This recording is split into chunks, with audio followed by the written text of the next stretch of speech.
Hello. This video illustrates how to come up with virtual machine running directly from a backup set. The hypervisor is KVM. The backup set can be found on a nearby network storage. If we use ActiveImage Protector Virtual Edition, we can employ a component which is called HyperAgent iSCSI server. One single local area network segment connecting all parts of this solution is already good enough to prove the point.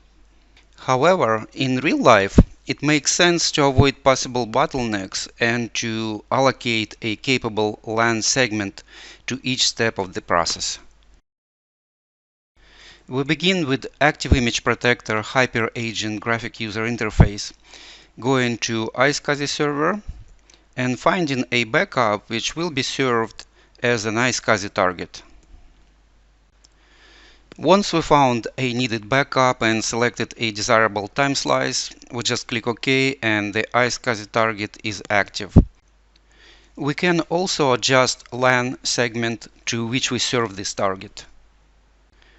Next step, we connect to our KVM hypervisor. I'm using SSH with X forwarding and Xming server on my Windows workstation. This way I can work with GUI applications running on KVM side. I also use Virtual Manager. It gives a decent virtual representation of the steps. We need to define a new storage pool based on iSCSI target. For that, we provide IP address of the served target and IQN string of this target. The string is found with this command. I just need to copy this string and to paste it to the storage pool settings.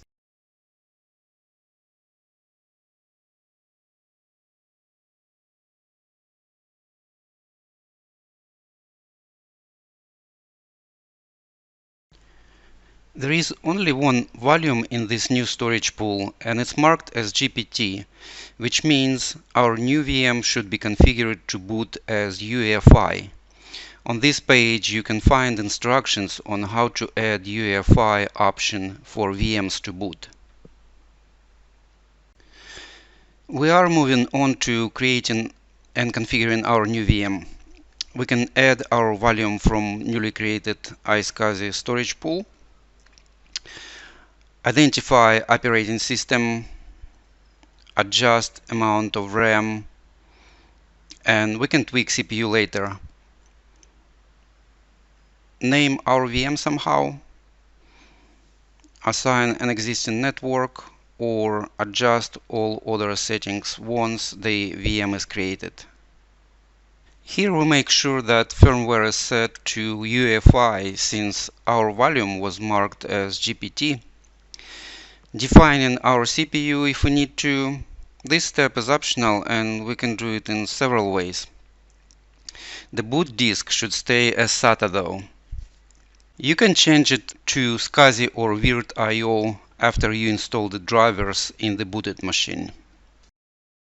Finally, we can take a last look at the network segment to which the VM should be connected, and we can commit this configuration. This VM is booting. The first boot takes a little longer since the disk is booted on a new set of hardware. At the end of this process, we should be able to log in. I just want to do some changes here to make it interesting. Create a new folder. Then we can shut it down. And we go back to our iSCSI target properties. Suppose we need to retain changes from this last run. We stop the iSCSI target, check this box and OK. Then the changes can be found in Windows temp directory. We can copy this increment and paste it next to the rest of the original backup chain. Now, suppose the next time we need to start our VM from that very last state we saved. For that, we just need to create new iSCSI target based on the latest increment which we have just saved.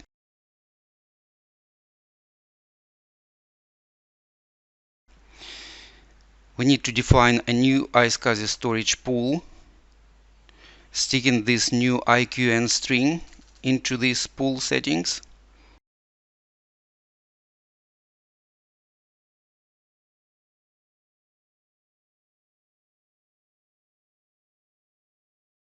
Go to our VM settings, remove the existing disk and replace it with the new volume, taking it from newly created iSCSI storage pool.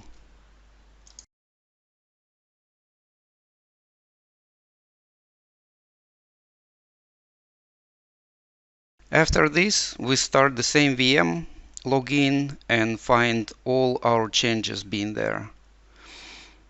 Again, if we need to save any changes from this current run, we just shut down VM, stop the iSCSI target and collect the increment, joining it to the rest of the backup chain. Coming back to our diagram, you see by now that the solution works even with one single network segment connecting all parts. Imagine though how much data will be traveling back and forth over one wire. Hence, more practical way is to separate these two paths, to allocate one segment for data traveling from backup storage to the iSCSI server and another segment for data being served as iSCSI target. The VM sitting on its own segment, it probably goes without saying, although it all depends.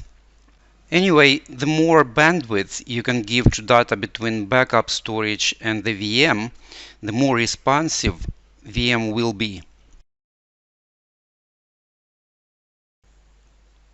This is all for this video. I hope it can be helpful. Thank you and goodbye.